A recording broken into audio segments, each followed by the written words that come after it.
everybody, how's it going? I'm Zero. I'm DK. And I'm Rizzo, and today on Anime Reaction, we watched the 8th episode of Youjo Senki.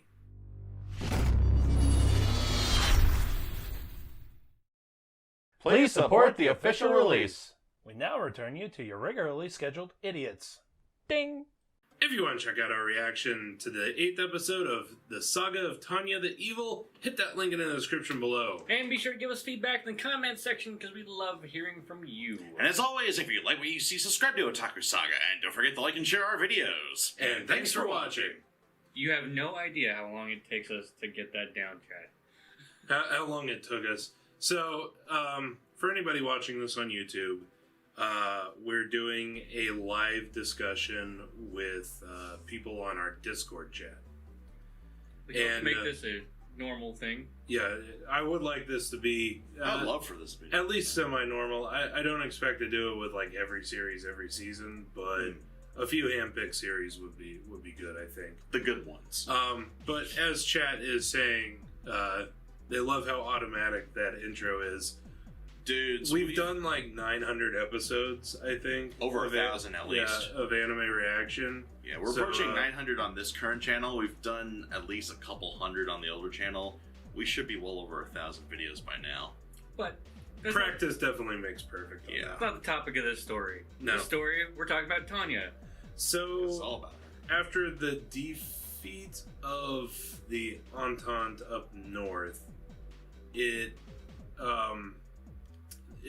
so they go back to the Western Front, and we basically see at first we seem to see like day-to-day operations of what's going on the Western Front. Basically, Tanya and company cleaning house. Yeah. Well, trying to clean up the artillery. Well, but it's basically the same stuff. You know, one group of soldiers march. You know. Yeah, I mean the opening scene is just a curb stomp battle for Tanya and the Pixie Brigade. It's kind of lulling into a false sense of security, but I'm pretty sure all three of us had an inkling that something big was coming. Yeah, but I do want to point out that as part of a much larger front, we do kind of get that sense of how do I want to put it? We get that sense of almost exasperation because they go and destroy people every day, and then it seems like they grow back. You know, so it's a very long, drawn out war. Yeah, exactly like World War I. I think they do a reasonably good job of portraying World War I in this series. You know, as far as an alt history version with magic and technology that's way too advanced. However, the news comes that Irene, a little border town that basically had the supply line go through it up to the north front. The Irene was completely taken over by Republican forces. Republican, you mean not France? Not France. And also not La Resistance as well. I don't think that I would even equate them to that. I mean, that's really it's more of a local thing, not an organized national resistance. Excuse me, I'm kind of nursing a cold. Well, like, what you would think of as La Resistance is more of a product of, occupied France rather than what we see here, which is just, it looks more like a militia that's, they're obviously forced to see action. Yeah. But it just doesn't really, have the same type of feel to it. Alright. So either way, I'm so right. It's not La Resistance. Yeah, pretty much. T. Anyway. So basically, Tanya is ordered to go take this city, but one of the things that they do, which we actually find out later in the episode, was based off a report that Tanya had made, outlining ways to circumvent circumvent The laws of international war laws. Yeah. Which is basically they drop a bunch of pamphlets like a few hours before calling for the evacuation of the city, and everybody who doesn't evacuate is considered an enemy combatant. So they are basically free to annihilate the entire population legally. Oh boy. Well, technically they don't start out that way. Like, I kind of figured that they were just gonna like drop the leaflets or whatever and just come in and like wipe the city off the face of the map. Well, I mean, it's a formality, and Tanya follows it to the letter. Yeah, actually, so looking at chat, Fantasilian, they did actually call them a militia, I believe. Yeah. Yeah. I think it was militia anyway. There was a part in the episode where a not German prisoner gets up and starts running away from the militia, and they end up shooting him in the back while he's running away. And naturally, Tanya and Victoria have actually captured the whole event. Yeah, I do actually have to say the same thing, Fantasilian. He, for anybody watching on YouTube, he said, "What did that prisoner expect to happen?" And yeah, basically, like, what do you expect there? You're completely surrounded by enemies. You're being held captive in the enemy base. You don't, like, your arms are tied behind your back. You're gonna get up and try to run. I'm surprised he got out the door. I am too, to be honest. I'm pretty surprised, you know. However, I do like that that Tanya had Victoria record it, so that they could use it against them. Evidence for the war trials when the war is over, and propaganda. Pretty much. I mean, there you go. Isn't it Two birds, fun? one stone. Isn't it very convenient how the mobile magic thing? It is a very convenient device. It really is. Yeah, I mean, it is a magical device, though. Like, I'm not like super surprised that it can do all that, though. I'm not surprised. I'm just saying it's very convenient. Yeah. But let's hurry up with the recap here. So they march into the city, try to take it down. March, fly. They get ambushed. Everybody, rushes over to the church, I guess, to kind of localize everybody in the group, which Tanya seems fine with because makes her job a little easier. Yep. Everyone's right here. Yeah, and with that said and done, she goes ahead and okays the bombardment of the city, which obviously is going to freak a lot of people out. Yeah, like, I mean, I'm getting shades of Grave of the Fireflies here, especially when it's showing those orphans standing among the burning city. I'm just like, ooh. But I really want to get through the recap here so we can actually talk a lot more in depth because I think we missed a couple things. But yeah, even the gunners of the artillery guns didn't look very happy about all this. I think that was there more that I'm forgetting here? Not really. I mean, basically, Tanya okays the bombardment of the city. They bombard the city. Then they ask Tanya to have her group take care of the mages that are supporting the evacuation, because they're causing issues with the artillery spotters. And then we get that scene where one of the young lieutenants underneath, that is in Tanya's battalion, kind of has a little bit of a crisis, I guess, mental crisis, because he's not okay with what he's doing. However, as Tanya basically puts it, this is an order. Like, that this is not optional. If you don't follow this order, you will be in front of a firing squad. And so would she. Yeah, and that, I mean, that's a god honest truth. Yeah, so yeah, those rifle butts to the gut and face were a bit deserved, I'm afraid. Yeah. Kind of, yeah. So basically just do it. And then she lets him use her submachine gun and he fires one shot with it. That was really a Sopranos series finale-esque of a scene there. Yeah. What the hell happened, you know? Or are we going to get fallout from that come next episode? But yeah, and then it shows the guys in command talking about the report that Tanya had written about military law. Yeah, another... and then one of them, God, I cannot remember those guys' names for the life of me. Hipster hair and what's his nuts? Yeah, but the higher up one basically alludes to the fact that he's going to have Tanya do something very important coming up.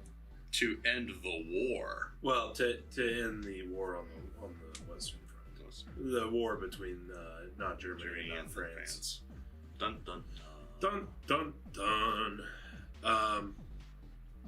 And then after the credits, which I do want to talk about, the changing of the ending song, which bugged me, we get to see that the guy from the previous episode, the original owner of Tanya's gun, is still alive. Being X literally intervened. Kept him alive. Yeah, brought him back just to shove him in Tanya's face. Pretty much. For, probably in the final confrontation. Brought him back to be a powerful enemy against Tanya. So. Yeah, that's gonna be tons of fun. Two of God's playthings. They're both powered up. You saw the golden glimmer in Fjord Boy's eyes. This is gonna be good. This is good. The final episode of this series is gonna be just awesome. I'm kind of glad that they had him, though, because it did seem last episode like they were setting up his daughter to be a major force against Tanya. Ooh. But there's only, 4 episodes left? It really wouldn't have enough time to set that up. That would have been nice, though. Yeah. It would have been nice, but I think it would be better to have her set up as a antagonist in, a second season or beyond, even though I don't know how far this is gonna go. Well, let's be honest. I don't know if this is going to get a second season. It should. I think it deserves one. It definitely deserves one. If they can make it better than most anime that come out. I was like, if the writers could make a convincing enough story, that'd be good in a second season. Then yeah, blow out the way it's going now. I don't know. Tanya's either going to become a non-factor or die at the end of it all. I would imagine that Tanya would probably die at the end of the whole story, in the light novels. Yeah. But anyway, getting back to this episode,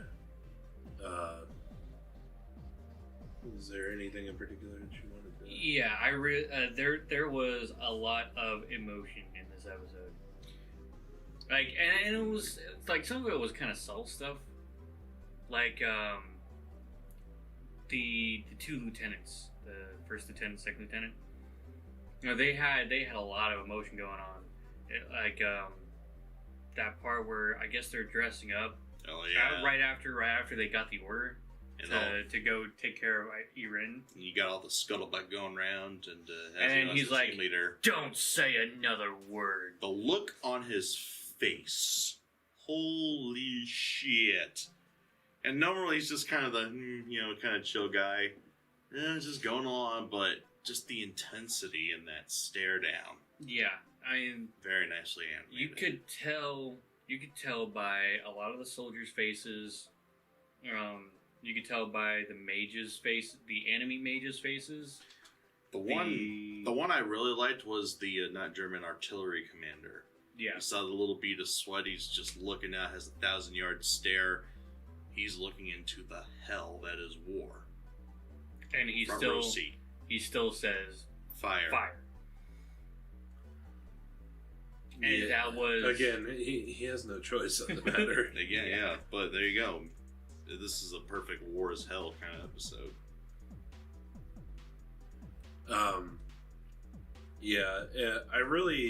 I liked most of the animation in this one.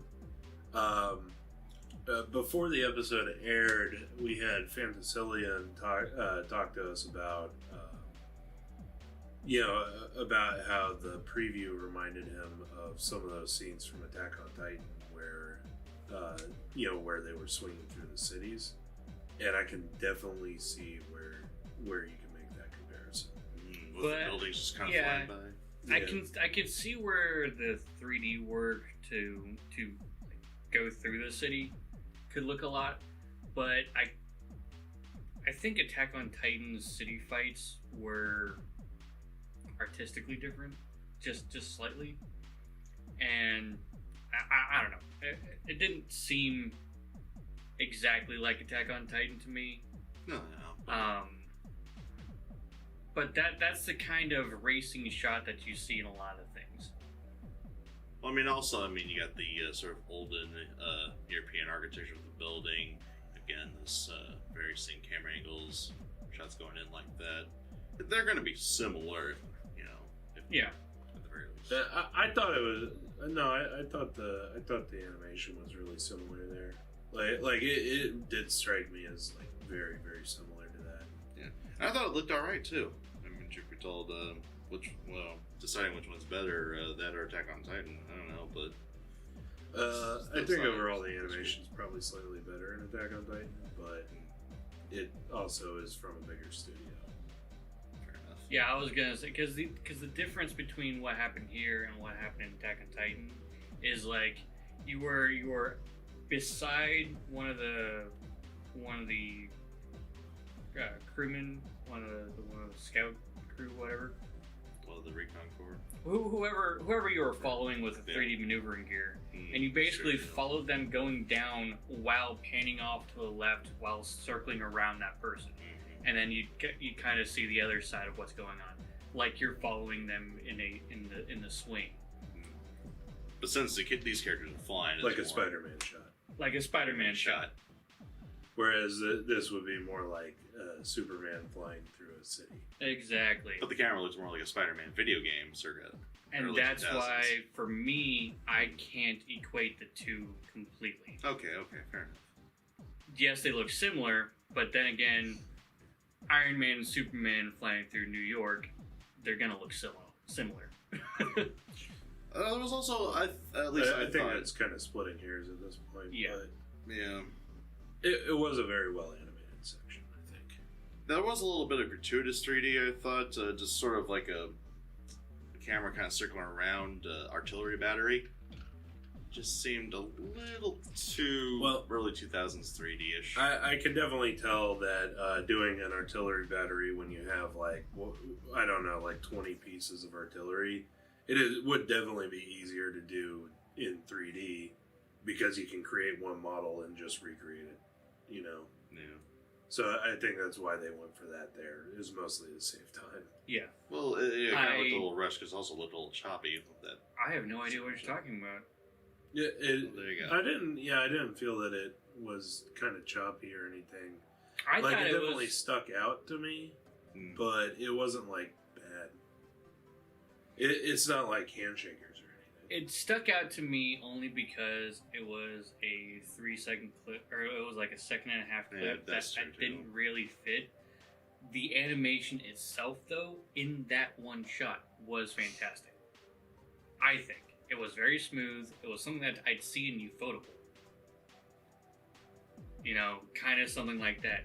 It was really well done, and I think that this is proof that that 1 week off was fantastically done. Well, I'm also tired as hell, so whatever. So, recently, in the past week or so, I've been watching way too many YouTube videos and wasting too much time. But, I've been researching weapons of World War I. Watching YouTube videos and wasting too much time. Actually... Or, as we call it, Otaku Saga, issues. actually watching the Great War. I've been watching a lot of the Great War channel. Excuse me. But, so I was looking at the carbines that the mages use, and there's only one thing that bothers me with those weapons, which is the box magazines. Like, they look really close to World War I style carbines, except that they didn't use box magazines for those back then. They used either stripper clips, or they used I forget what the term is, but it's really similar, where you have a bunch of ammo sitting on like it's almost like a U-shaped clip, and then you put the whole thing down into the rifle, and after your clip is done, it drops out of the bottom. It was basically clip version 0.5. Yeah, it was a very early way to do clips, but I mean, you do have to think that was far more effective than loading each bullet by hand. Bolt action, put it in by hand, then fire. Well, no, like the way that the rifles worked, they had like a little magazine of bullets. Oh. But if you didn't have that clip, you would have to put each one in by hand, like almost like you would see a shotgun that has a little magazine. More like loaded. more like loading a magazine today, in one at a time. Well, yeah, but I mean it's internal in the gun. Yeah. The weird thing about the barrel loaders, I'm not exactly sure the actual term. But Muzzle loader? No, they wouldn't be muzzle loaded. They'd No. I'm talking. It's a specific type of rifle where the bullets would go down the length of the barrel. Oh, and you're push you're talking about the magazine, not the. Yeah. The magazine was basically put onto the side of the barrel. Oh, okay. So if you imagine like a pump action shotgun that has a magazine, that magazine actually runs down where the pump action is. Right. Yeah. Okay. So when you pull on the action, the chambers around. Well, yeah, it pulls a bullet. It pulls a bullet back while ejecting the old bullet, and you put it into a chamber to fire it. Okay. Yeah. Well, yeah. Basically, you would. So when you pull back the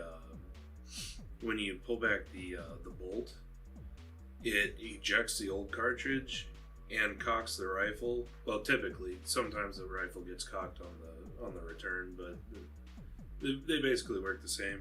So you pull back the bolt, it ejects the old casing and cocks the rifle, and then when you put back the bolt as it's going back, it'll load another round into the chamber.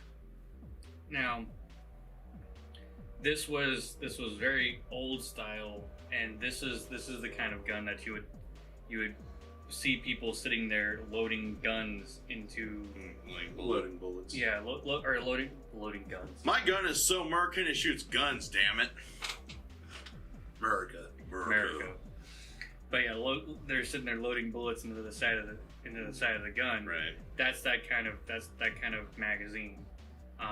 Yeah, and basically, in order to speed along that process, that's why they came up with like stripper clips, or I cannot remember the name of that one, but it's very similar, except the whole clip goes into the rifle, and then the metal clip that was holding the bullets together falls out the bottom. Hell, sometimes they actually had a little pocket right at the bottom that would catch that little clip. Basically, if you didn't want to waste the clip. I mean, they are reusable after all. But yeah, basically roundabout too. The rifles look good, or I should say the carbines, because they're not full length rifles. In fact, you wouldn't want to use a full length rifle in trench warfare. Well, not in trench warfare for sure, but while flying would be a bitch. I mean, you can basically equate what they're doing to being cavalry. Would you want a full, like... I mean, the full-length rifles back then were like 4 feet long. Yeah. So you wouldn't want one of those while you're riding on horseback. Definitely wouldn't want one while flying. But yeah, basically the carbines look good. It's just box magazine technology wasn't used for carbines back then. At least none of the ones that I've seen personally. However, the other thing is the technology in this world is a little bit more advanced than actual World War One, which I kind of have a little nitpick on there. A little. Sorry. I kind of have a little nitpick on because the reason why the technology in the 20s and 30s was the way it was because of World War One. So if this is saying that the conflict happened later because they want to use technology from the 20s, it doesn't make a whole lot of sense because the technology wouldn't have been developed to that point because there wasn't a conflict to make the military to spur the research. Yeah, to make the military put in funds to spur the research. And then Magic, that's the reason. Yeah. Magic. Also, magic. If you want to fill in podcast time, get these two talking about guns. Oh my god. I will keep talking and talking and talking and talking. However, That's every episode. we should talk about probably the most emotional parts of the episode. Tanya and the second lieutenant, first lieutenant, something like that. Lieutenant Jabroni. Lieutenant Jabroni, blonde one, sitting on the rooftop. Blonde guy tells Tanya, "You shouldn't do this." Tanya says, "We have no fucking choice." Now, but the emotion there was huge. Like, that was fantastic. Actually, I mean, from the very beginning of that scene, when Lieutenant Jabroni goes up to confront Tanya about it, and Tanya herself is staring off to the distance. She doesn't have that trademark shit-eating grin we've come to know and love. She's, stone cold. These are the orders. And it's very interesting to see that side of her.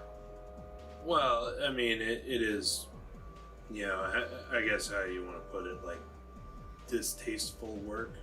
Like, it has to be done, and she knows that it has to be done, but it's not really something that, like, even her would really want to do.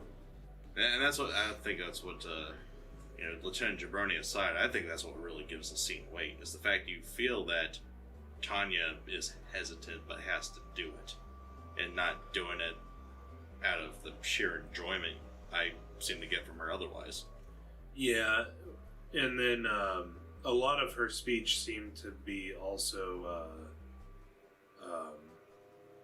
I guess, why can't I think of the words right now?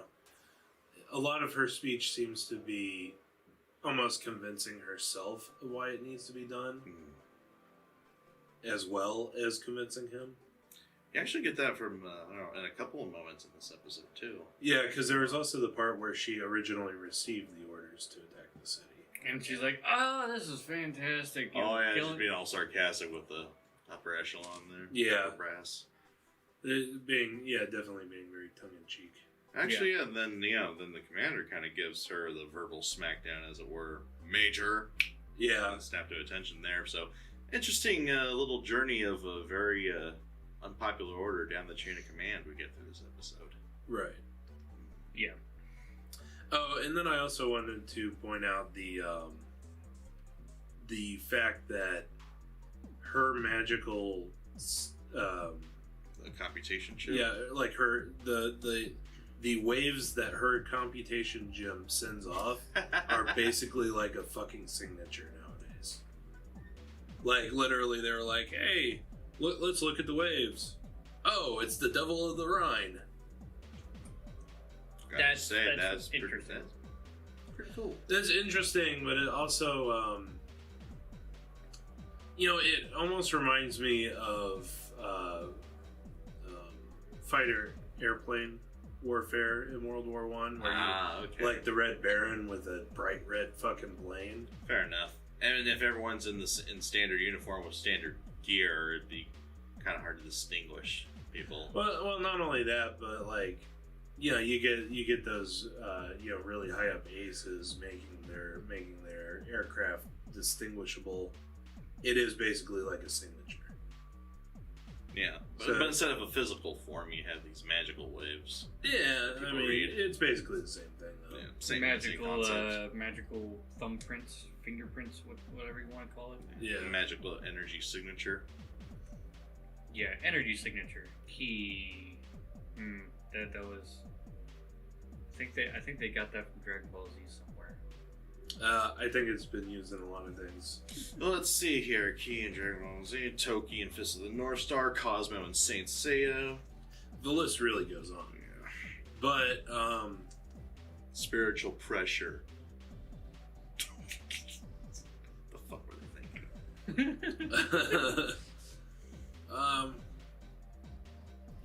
I think that's really all I wanted to. Oh, so the first lieutenant, I forget his name, the guy that was Shot? that got shot. Was it like Vice? Yeah, Vice. Yeah, With the So- very oval-shaped head. he was obviously not very happy about being ordered to take the wounded back, which goes to show how well this series is written from a standpoint of looking at how the German Empire acted back in World War One, because that was seen as a, I guess, cowardly post. Right. Because he's leaving the front, it's seen as cowardly. However, like more nowadays, that's an important job. Like Fair. you know, No, that's taking the wounded very back. important. Yeah, taking the wounded back. Actually, maybe the reason why that hit me so much is because my father, when he was in the army, he flew helicopters, There and you he go. was a medevac pilot. But I mean, that is a very important job. Bringing soldiers back to hopefully get healed up to be able to fight again, so that you don't have to go through and train more soldiers. Yeah. Indeed. However, in this one, it was correctly portrayed as him, almost looking like he failed. So, I also like that Tanya was like, "You're gonna get it when we get back." well, yeah, Just because he allowed himself to get shot. yeah. We saw in the early parts of the episode with the second lieutenant guy that if you allow yourself to be injured, then Tanya kind of lets you have it. Yeah. Because, I mean, especially with those magical shields and everything, you really shouldn't let yourself get injured like that often. Probably not. But, I mean, getting a tongue lashing from Tanya versus, Dying. dying. Which it seemed like our boy here was on the way to doing. Because the wound he couldn't feel. Normally... I think it was just adrenaline, though. Really? Yeah. I mean, it was in kind of a weird location for you to not be able to feel it. It was on the shoulder, but it wasn't really anywhere near the spine or anything. It was I probably suppose- just a. I suppose it could have You hit think it's two. like a nerve cluster or something. Oh, okay. That might be it. But Well, generally the rule of thumb is if you can feel it, it's not as bad as if you can't feel it. yeah, I don't know. It could have been adrenaline, I suppose. Yeah. It could be adrenaline, but it could also be dopamine kind of preparing you for death. So it kind of... But we'll go with the nerve cluster in the shoulder, though. Yeah, well, I mean, it could have been a nerve cluster, but also the fact that he didn't say that his arm was numb or anything, so that leads me to think that it probably wasn't. Also, when you get shot, supposedly, I've never been shot before, and I hope that I never experience that. Right. Sometimes it can happen so quick that you don't even feel it. If it just passes through and just... Yeah. Okay. Possible. So. It's kind of like one of those things. Even like a bee sting could go unnoticed for like a minute. It could go unnoticed for a while. Well, pretty much any injury could go unnoticed, especially if you have adrenaline pumping like you would if you're, in war. So, I think we've sufficiently beaten this episode to death. Yes. Oh yes, the ending. So, Right. yeah. So chat just reminded me the ending. So the ending song was changed in this one. I'm hoping it's just a one-off because I do really love Los Los Los. But it did take me a second to realize, but it is the B-side of the Los Los Los single. Which is a pretty good song, by itself. But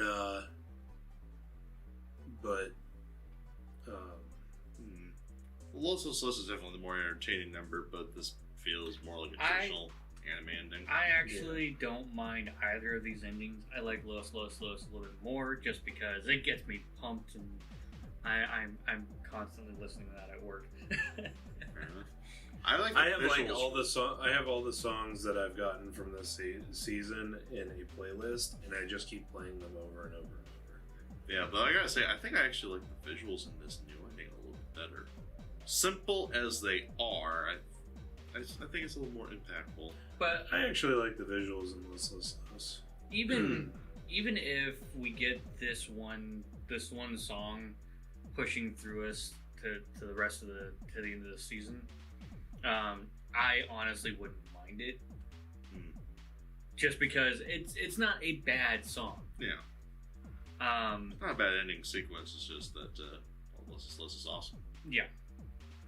I would definitely miss Los Los Los. Yeah, basically it's kind of like when you get a 2-core series and they switch the opening and ending halfway through it.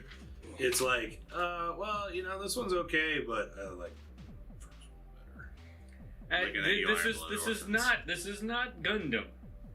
Yeah, I'm not with the practice. I know. I'm just saying, like, the the first opening for Iron Blooded Orphans. Actually, let's go with Kuro Makuro. Kuro Makuro, the first opening was fantastic. We all loved it. And then the second opening was... we just couldn't get into it, right? Yeah. We couldn't. But this is not that case. Like, if I was to only have heard the B-side, I don't think I'd mind. Yeah, if I was to only have heard Los Los Los, I wouldn't have mind. Right. Both these songs are fantastic. I love the music here. It's just, in comparison to Los Los Los, Yeah. this one just isn't quite as good. Okay, now we So- beat the horse. No, Yeah. actually we haven't, because apparently what they were talking about in chat with the ending was that the ending was anime original. Now, I'm wondering if they're talking about the stinger with the dude from the fjord. Okay, so yeah, the stinger. Thank you, Fanta. Thank you, Fanta. So basically, the guy living from that is anime original. And I think that's because they don't have a lot of episodes left, so they need to kind of put in some sort of big antagonist. Perhaps it was done as a repercussion from taking the week off. No. I don't think that that's it at all. I think that they planned it from the... man, yeah, that would suck. Because if they introduce this new antagonist, the Fjord guy, and Fjord guy. Fjord guy. We just call him that because we like saying the word fjord. We do. And fiddly bits around fjords. Yeah. Won an award for that. If the series decides to go on any further, it would have to retcon the stuff with the Fjord guy. Not necessarily. I think that they're introducing him as as an antagonist to wrap up this season. If they get a season 2, I don't think it's that big of a deal to have that, be in the anime. Basically, I think they just want a powerful mage to be an antagonist for Tanya Give her a hard to time. wrap up this season, to give her a hard time to make the ending, exciting, to make the climax of the season really exciting and more high stakes. But I don't think that, like, say if they did get a second season, it's like if basically I think at the end of the season, obviously they're going to face off and she's going to actually kill him this time. It's not that big of a deal to move on from the story, move on with the story from there. I just hope it's not one of those. I just hope it's not one of those cases like with SAO. The second parts with Alfheim, they put too tight of a knot on top of that bow to wrap things up. By and what I mean by like the Excalibur stuff was completely excluded. Like a lot of stuff was excluded, Right. and they Since you closed it off so early, it was awkward to kind of add it back in later. Yeah, so Yeah, the third little segment with Gungale was very awkward. You know, for me as a person who's followed the entire thing, who's read all the novels and stuff like that, So it they're was not awkward for me. I didn't think that part was awkward because that's kind of the way that the novels went in that case. It was definitely that little extra, the Excalibur stuff. That was definitely awkward. That was like, what the fuck were you thinking? Awkward. Well, I'm just saying, like pieces in there was very awkward. But you do have to acknowledge the possibility that I'm loath to say this, that they pulled the plug on the series, and you can have a couple endings that bring that about, given the situation at hand. Yeah, I think what we're gonna get here is an exciting climax where she faces off against that guy. Yeah. But it needs to be a satisfying climax without tying up the end of the series. They obviously got to leave it open ended. Yeah. So that's where I think they're going with it. I hope if so. I had to guess. I hope so, but Because I would hate to have that awkward scene where Tanya's sitting there explaining away portions of the later stories. Yeah, I don't think that's where it's going. Yeah. Because they could screw this ending up so badly if they're not careful. So I'm a little bit worried, but at the same time, the final fight is going to be epic, so I'm excited for it as well. Anyway, But yeah, have we beat the horse enough? I think we beat the horse enough. Oh, good. we've beaten the mage horse, We've beaten the the rocket horse the rocket horse, and its riders. So yeah, before I start our little ending spiel here, big thanks to everyone in chat, Fantasilian, Minless. Looks like we also have overbearing enthusiasts there too. Rizzo and Zero, those assholes. But yes, thank you for joining us. And We hope to do this more often.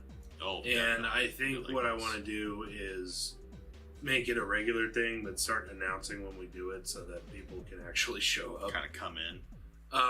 But yeah. So let us know what you thought of the anime, what you thought of our reaction in the comment section below. Yep, thumbs up if you like it, thumbs down if you don't. But that's gonna do it for this episode of Anime Reaction. I'm DK. I'm Zero. And I'm Rizzo. See you next time. Not sure why I put both my hands up. Hallelujah. Hallelujah, it's fucking over. And go ahead and click on my face, go to our most recent Otaku Saga Talks. Click on my face and go to Otaku Saga Gaming, our gaming channel. And click on the white thing to subscribe to Otaku Saga. And if you'd like to help support us, go ahead and check out our Patreon page. So you can get more beat horses. That was really long.